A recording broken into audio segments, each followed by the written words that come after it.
Bonjour chères âmes, je suis ravie de vous retrouver pour ce deuxième épisode podcast enregistré le 10 janvier 2024 et intitulé « La posture du coach ».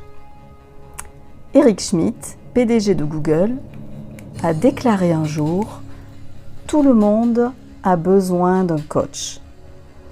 Cette citation pourrait vous inciter à être plus attentif à ce qui suit. Un coach est un guide qui éveille et éclaire, mais il n'est ni un ami ni un sauveur. Il part du principe que la personne détient les solutions en elle-même. Il suffit d'enlever les couches d'ombre qui recouvrent sa lumière pour permettre à celle-ci d'accéder à tout son potentiel créatif. Un bon coach doit avoir fait un travail d'introspection sur lui-même, une analyse avec un psy et s'être consacré au développement personnel pour se connaître au plus profond de son être.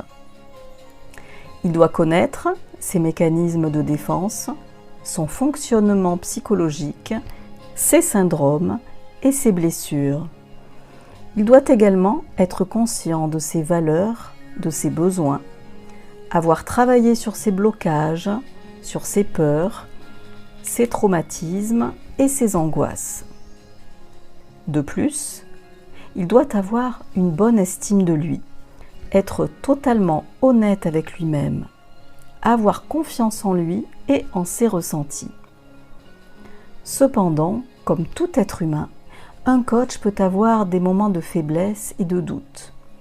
C'est pourquoi il a besoin de supervision et investit son temps et son argent avec un autre coach pour exercer son métier de la manière la plus optimale possible.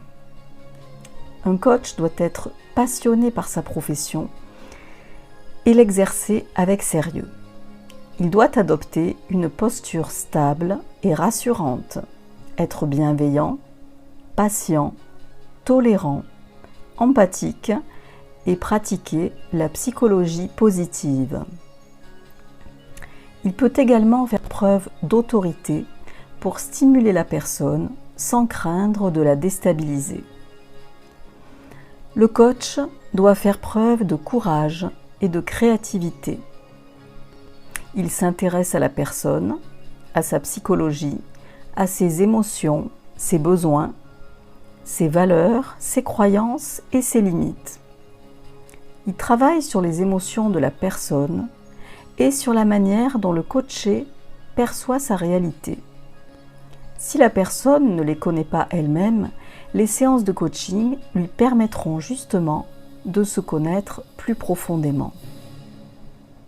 Le rôle du coach est de provoquer des prises de conscience grâce au questionnement, qui est l'outil principal pendant les séances de coaching. Pour ce faire, le coach utilise des protocoles de questions ciblées qui mettent en lumière les croyances limitantes et les peurs de la personne. Pendant la séance, le coach pratique l'écoute active, vit pleinement le moment présent, se concentre sur la personne, tant sur les messages verbaux que non verbaux.